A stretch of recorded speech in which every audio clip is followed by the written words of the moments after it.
The story begins in the Kalahari Desert of Africa, where we see Dr. Andrew living with his wife at a Christian missionary. One day, a surgery performed by Andrew fails, and the patient dies. He's deeply saddened. Just then, a local man arrives with urgent news. A militant group has entered the area. They're capturing Americans, and now they've learned about Andrew too. That means they could show up any moment. Andrew rushes to his wife, who's teaching the local children. He tells her, "We need to leave immediately. Our lives are in danger." But she doesn't want to go. She's dedicated to the community and wants to keep teaching and helping them. Andrew tries to explain, nothing is ever going to improve here.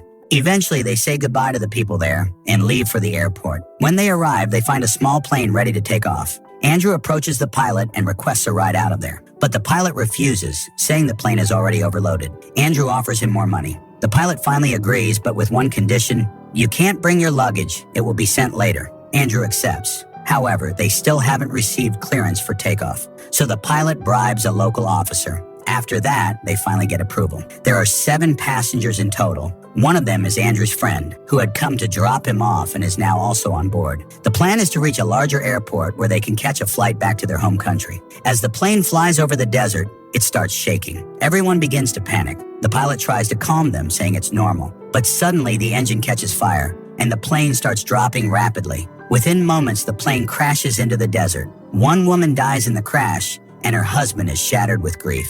Meanwhile, Andrew's wife suffers a severe leg injury. Her leg is trapped in the wreckage. The pilot warns them, this place is extremely dangerous. Some of the deadliest animals in the world live here. We don't know where they are, but they know we're here. As soon as darkness falls, they might come for us. We need to get out fast. There's a village nearby. If they can reach it, they might survive. But Andrew can't leave. His wife is too injured to move. Now the others realize they must go. Once night comes, the temperature will drop and predators will begin hunting. Before leaving, they bury the woman's body to protect it from wild animals. Andrew tells one of his companions, "If you make it to the village, please send help. We'll be waiting." After this, the 4 survivors begin to discuss which direction they should take. The nearest village is about 20 kilometers away. One man says, "We need to head southeast. That's where the village is." But the pilot disagrees. "No, it's not southeast. It's southwest, and I have the gun. Anyone who wants to survive better come with me." Eventually, everyone follows the pilot.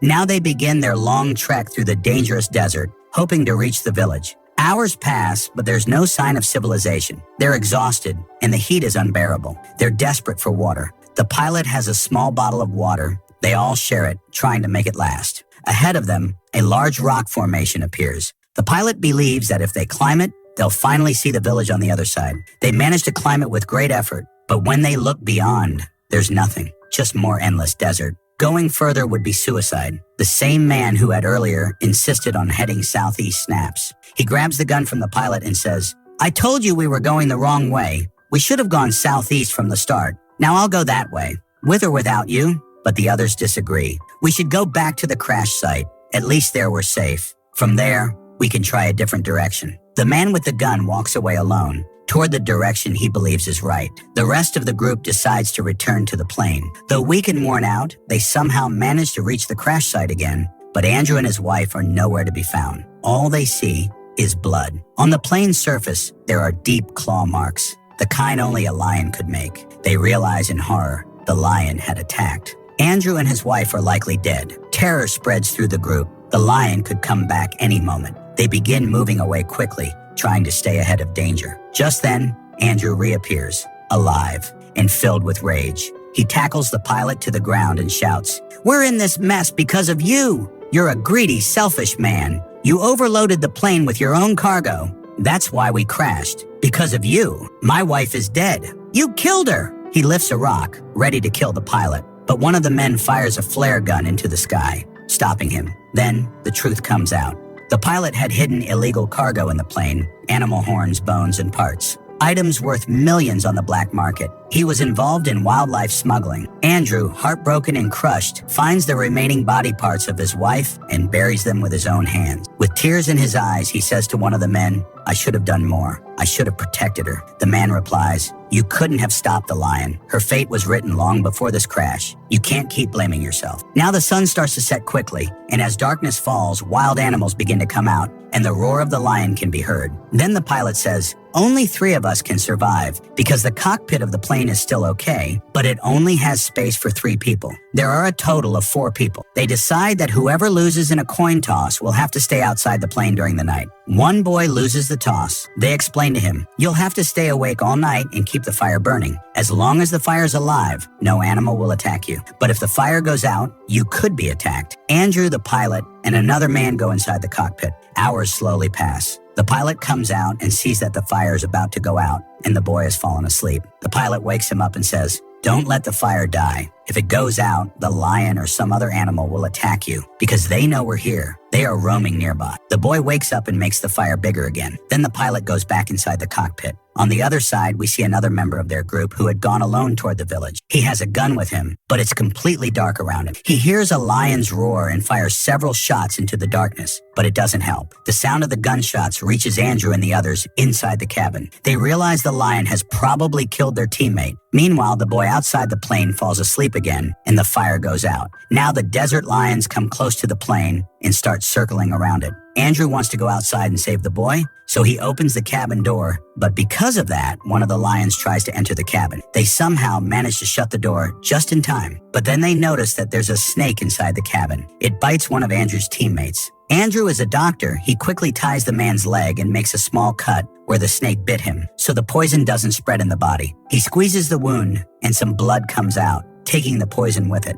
That's how they spend the whole night inside the cabin. The next morning, everyone comes out. By now, Andrew is completely broken. He's tired, he's lost his wife, and he has seen his friends die in front of him. So now he says, I'm not going anywhere. The pilot says, we have to move now. We finally know the right way. We have to go towards the village. But Andrew says, I'm not going anywhere. I'm not taking even one more step. That boy who went outside during the night, the lion kills him too. Now only 3 people are left. At night, the lions will come again. Andrew says, you both go. Leave me here alone. After that, the pilot and Andrew's friend move ahead. Andrew's friend has an injured leg, so he walks very slowly. Then they see a vehicle coming from ahead. Both of them become very happy. The vehicle reaches them. A few men come out. They are from a militant group, the same group that made Andrew, his wife, and the other Americans and missionaries run away from Africa. They recognize Andrew and shoot him. He falls to the ground. Andrew's friend shouts, don't shoot him. He's a good man. One militant asks, are you his servant? He says, no, I work with him. He helps people like us. He's a doctor. Then they check the plane, where they find lots of animal horn. Seeing this, they get even angrier. One militant points a gun at Andrew's head and says, you people come to our country, steal our resources, and take them back. That's why now no one can save you. But the pilot says, these animals don't belong to him. They're mine. I'm the one doing this. Before they can shoot the pilot, Andrew's African friend tries to stop them. He tries to explain things to them, but they get angry and kill him instead. Now only Andrew and the pilot are left. Everyone else is dead. There are 3 militants. One says, I'm going to get the truck so we can load everything. You 2 watch these guys. Andrew and the pilot are made to sit on the ground. The militants sit in front of them with guns pointed. A few hours pass, and both militants fall asleep. The pilot realizes this is his last chance to escape, but to survive, he has to attack and kill them. He tries to attack one of them, but the man wakes up and they start fighting. The noise wakes up the second militant too. Before he can shoot the pilot, Andrew grabs him, but the gun goes off and the bullet accidentally hits the first militant. Then Andrew points the gun at the second militant's face and shoots him. Andrew tries to save the first man, but it's too late. He feels broken because he's someone who saves lives, not ends them. Then the pilot tells him they have to leave because if they stay, they'll die by evening. And he says, I can't leave you here. We'll get out soon. But Andrew is also hurt, so the pilot helps him walk slowly and they begin to leave. But Andrew is too weak. He falls down and says,